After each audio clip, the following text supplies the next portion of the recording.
Tell us, we're talking about evolution now. Yeah. From 9 years ago, that I can feel it in the air. Yeah. That I can feel in the air, webcam freestyle Solo to go. now. Yeah. First of all, that dude in that video was broke as hell. So yeah, that's one of the main things. You got to come up in life too. But mainly, man, I was at that time just trying to rap. You know what I'm saying? Just trying to get myself out there. Didn't really have a particular goal or purpose or anything like that. And it kind of shows. You know what I mean? Like in the production and what I was putting out there at the time, as opposed to now. You know what I mean? We have a goal. We have a place where we want to go, and we pushing towards that. So that's why the visual is different. The audio is different. The marketing is different. Everything. You know what I'm saying? Like it's, from Pug to myself, you know what I'm saying? We try to put our best foot forward out here to get to the next level. You know what I'm saying? So it is what it is. We just trying to make good music. Now, for our viewers on YouTube and for our people that are listening, we have another guest now that just came in. Yeah. He was running a little bit late, but he's been on the show before.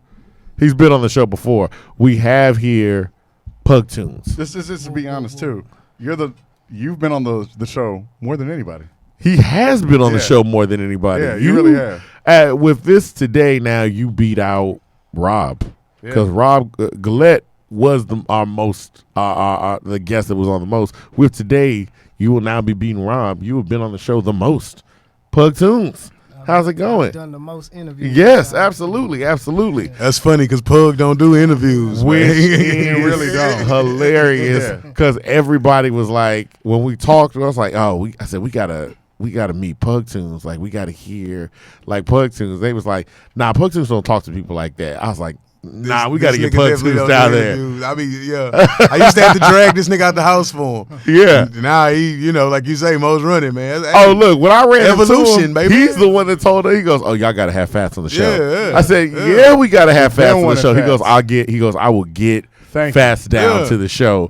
I promise you. I was like, yes. We believe. Now, both of y'all from Houston. We've talked to Pug about being from here. Where are you from, sir? South Park. South Park. All right. Now, you're coming up in South Park, and you already talked about rapping against, not knowing. You were rapping against your homeboy who you thought was rapping, but it turns out he was just stealing verses. He was stealing verses. Yeah. So that's what you're rapping up against. Call it what it is. That's what you're rapping up against. Yeah, so I was trying to be better than Kiki and exactly. Pokey and but you weren't listening to Kiki and Pokey. Well, I was young as shit. Like, you know what I mean? Yeah, I was young as shit. You know what I'm saying? It's just really me and my cousin, and we just freestyling, and he had his older brothers. My older brother was in jail. So that's really just all it was. Like, he was able to get put on screw tapes before me. So he's throwing screw tape verses at me. Yeah. And I'm just struggling to try to be a part of something. You know what I'm saying? Not even knowing that shit. I'm rapping against Pokey low key. But so at that time, when my brother came home, he like, nigga, listen to this here. And I'm, wait a minute. Wait a goddamn minute, man. Now, at that time, then, what were you listening to? Oh man, I was young as shit, so ain't no telling. I really got a different ear in music, so I'll listen to anybody low key.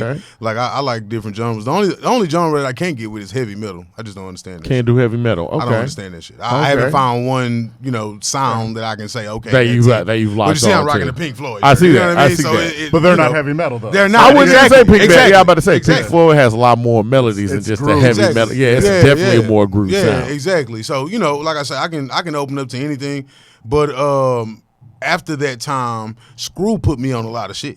You know what I'm saying? Like once in Houston, once you get on screw tapes, you on screw tapes. Like you're trying to get, it's like a Pokemon. You got to collect them all, right? You know what I'm saying? So you try to get on all of them. And what Screw would do is open up niggas' palette. Because, we got so used to wanting to hear our people, you know what I'm saying? The Houston people rap. But when he throw that Jay-Z feeling it in there, wait a minute, what is this? Yeah. I got to go find this dude. You know what I'm saying? And then you go find Reasonable Doubt and you like, what the fuck am I listening to? You know what I mean? And from here, you go on to Big L or me anyway, Yeah. I try to listen to everybody, who put it together. You got a Big L freestyle. We got that too. I'm a Big L fan. You a huge Big L fan. Okay. You really are. Yeah. Okay. I think that Big L, had he not been cut short, he'd have been the best lyricist of all time. Really? Okay. If you go back and listen to Big L in '97, niggas are just starting to, that Kendrick level, that J. Cole, that Fats level. Yeah. Man, niggas, that's how he sounded back then. You know what I mean? Like, that nigga was he got shit that this nigga made Jay-Z seem like an underground rapper. Like, you know what I mean? Like, that nigga's nasty, bro. Yeah. So that whole style, that's really my style. Rakim, Big L. If you listen to them niggas, you'll see how Now, how is it coming up here where we're finding now that, especially coming out that 2010 class, but even before that, like you talk about Lil Keke, a lot of them, we have a lot of lyrical rappers here, but Houston is not known as the lyrical rapper city. That's like that's a lot of things tying to that. Okay. Well, I mean, honestly, it depends on who you like. A person could say that because of the younger popular artists, but if we go back in the Ghetto Boys time and Scarface and K Reno and shit like that, there ain't nobody out rapping K Reno. Nobody. No. Put a nigga up. I'd put myself up and I'd lose. You know what I mean? It's fucking K Reno. You know what I'm saying? Yeah. So at the end of the day, it just depends on who you like. But I think with Slim blowing up, Paul, you know what I'm saying? All of those, that whole Swisher House national run, it didn't put a stain on Houston lyricism, but it made people appreciate the culture more than the people who rap. You know what I'm saying? So niggas started coming here for that sound. You know what I'm saying? And not necessarily the Scarfaces and the shit like that. But it's coming back to the forefront. So that's what it feels like. It feels like it's coming back to the forefront because every time we're running across these artists where it's we interviewed him a few weeks ago, but like TBW Sir Spitter, who did a track with Pug, and it's like Big Bad Cab was here the other day. Man, Big Bad Cab. Big Bad Cab was here the other day, and then he went to Sway. Yeah. And he talked about, he was like, man, even on his thing, he's like, I did a freestyle for Sway, and Sway was like, pulled me aside and was talking. I was just like, oh, okay, cool. And then I left. He goes, Doc, I didn't get Sway's number or nothing. He goes, I just felt dumb. And then he goes, I made sure to find out where he was at and went and met up later on. And he recognized me again. Like, he's like, yo. He's a recognizable. He is. But it is one of those things where it's like. 6'4". Exactly. Exactly. But I will say it's one of those things where I like Sway and I like his freestyle because Sway, during the freestyle, cannot hide his emotion. Yeah, like at all. But he's not a hiding emotion. No, he's not. I mean? So, he's not. So you brought him the looks though. But you go watch Cav's freestyle and you see Sway just smiling and jumping in the back. But Cav was eating that bitch. That's what it was. That's what it was. Yeah, man. It really is. It's a lot of talent out here, man. Even from the younger cats to the cats that's my age, even who've been doing it longer than me. Man, the shit is, I can put a list together and put them up against anybody, man. Yeah, it is what absolutely. it is. You know what I'm saying? It's just the average listener in Houston needs to appreciate that. They know. Yeah. But it's just, it isn't appreciated all the way as of, at this moment. And just be exposed to it. That's true. Yeah. The thing that we talked about, before we started talking about the fact that you guys have 3 solid albums that you two worked on. Let's get into those. But first of all, how do you two connect? Man, I've been talking, so How do you two even meet up? Pod. We do one. Yeah. I met Fats on Dub album. Yeah. I did a record for a cat named Dub called Inner Thoughts. Okay. 2015. How did you remember the name of that shit? It's my baby. Yeah. So look, I met him then. He came, did a verse. And what caught me about Fats was he came, did a verse, but I had a bad sound card. So I needed him to come relay the verse. Yeah. And when he came back and laid the verse, just as intense, everything. So fast forward to maybe like Take Me Back, I think. Take Me Back show. He was on the Take Me Back. Yeah. He was on the Take Me Back show. And he was rapping. I was like, man, Fats can rap. You know what I'm saying? I got to fuck with this dude. You know what I'm saying? Like, and this is DeLorean show. Yeah. Take me back DeLorean show. I opened up there. for him, Okay. Yeah. And Pug was there, and he hit me to the side. He's like, man, we need to work. So we immediately got to work. You know what I'm saying? And you guys immediately decided, let's put together an album? Well, I mean, when I was listening to him rap, I could tell he could rap. And then he had a song over a sample that I did a beat to already. Oh yeah. That's right. The combo. Yeah. So the combo he already had. Before we got together. Okay. But I had did that beat for the combo. Yeah, and it was sick. Okay. So when I was hearing him rap and then the combo came on, I'm like, man, is that my beat? It definitely was not. And it was. Yeah, let me tell you about. Hold on, sidebar, Pug. Hold on. Man, I had that beat, me and Honey rapped on it, right? We was like, yo, this shit is live, right? That nigga Pug, he telling you he had the beat. So when we went to his lab, he like, let me let y'all hear what I did to that motherfucker. Bruh. We was in that bitch like, what the fuck? Night and day. I got the most vanilla version of this shit ever. Like, man, this boy Pug had all kind of spices and shit. I say, man, look, we got to switch that out or whatever. But yeah, nah, I mean, like I was saying earlier before he got here, man, Pug is gonna bring the beats itself.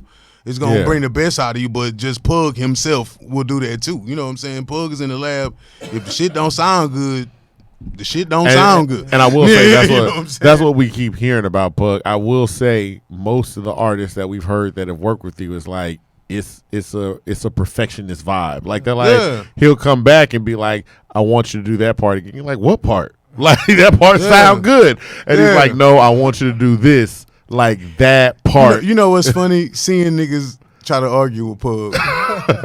It's hilarious. You can tell whoever's new to the lab. Yeah. You can just tell you ain't been here that much. No, man, look, man. Just calm as ever. Look, man. Because the finished product, I mean, look, y'all's first finished product is Memoirs. Yeah. Memoirs of the Kitchen Staff. Yeah. Which is, if you haven't heard Memoirs of the Kitchen Staff, and I'm like, this is not one of the big reasons why we even got this podcast started up. We always had the idea, but Memoirs of a Kitchen Staff, what was DeLorean's that was out at the time? Was it International Ballroom? International Ballroom. Produced by Pug. Produced by Pug. And then we heard Galette's album, Galactic Vision. Yeah, Galactic Vision. Yeah. And I was like, these 3 albums came out back to back to back. And I said, I'm not seeing enough people jamming this. Like, I said, I'm just not, because I said, y'all don't know. And then the thing was, when we would play it in the car, I said, any of those albums around anybody, I wouldn't even say nothing. After one song, people would be like, yo, who's that? Yeah. Who is that? Yeah. Who did that? I said, yo. That was 1, 3, and 5 in the Houston Press. Yeah. And that was the the thing where, like, it was such a thing where I'm like, these are just solidly produced albums. So you guys get together, like, first of all, for Memoirs of a Kitchen Staff, like, what happens where y'all decide, yo, 1, let's produce the whole album, and 2, what are the thoughts behind that? Some of the intros, the sound bites. That's mostly Pug's genius. You know what I'm saying? Yeah. The intros, the sound bites, and just all the background shit you hear the album. Like, Pug he's the type of nigga where the albums are movies. You know what I mean? Yes. So, you know, he puts it together like that. That's mostly him. Where I come in at is more so the concepts, you know what I'm saying, the way the records are put together as far as lyrically and shit like that. But a lot of it really is a joint 50-50 album as far as the input. You know what I'm saying? So, because even that soundbite of where they, from the movie, where they talk about the cook on from Pearl Harbor. No, I'm not talking about that one. I'm talking about the cook where he's like, he ran up to the deck. I was like, dang, they talking about, I said, that was the cook from the kitchen that ran up and defended the thing. I was like, did they develop a whole album around this concept? Like, I'm like, is this the thoughts that go into it? That's insane. Yeah, I mean, like I say, that's Pug's genius, man. Pug will hit you and like, look, I need you to come through. I got some shit on my mind. And we stay so far away at that time. Hell, we even further now, but at that time, I couldn't really get there all the time. So, you know, he would just do shit and hit me like, what you think? You know what I'm saying? And I ain't never turned down anything Pug got going on. Yeah. You know what I mean? So you let a genius work. You know what I'm saying? So that's just what it is for me. So with Memoirs and Fatties, you know what I'm saying? The genius behind the album, everything that's going, the moving parts behind it, that's mostly Pug. You know what I'm saying? And then there are also these deep concepts. I mean, just starting on the first album, we got Memoirs, and I told you right after that where you have Note to Self. Yeah. That's a very deep, like, and these are concepts that you address throughout your albums. What are your, go ahead. I was just gonna say I was nervous as hell about putting out Note to Self. Yo, you know, Really? I was wondering how you feel. So Note to Self, Stripped down. Note to Self, and I don't know how to even say it. Like, one, you should listen to it, but two, it's one of those things where I feel like it's a very religious. It's a questioning of religion. But I don't feel like it's sacrilegious at all. Yeah. I feel like it's definitely like, this is somebody that's like, yo, I believe in a concept. I believe in a power. I just don't believe in the power that y'all be talking about. Yeah, exactly. Like, that's it. Well, yeah, that's it. Okay. But you know, whenever you questioning religion, or you know, and the questions that I asked, you know what I'm saying? Oh, absolutely. I was just afraid. You know what I'm saying?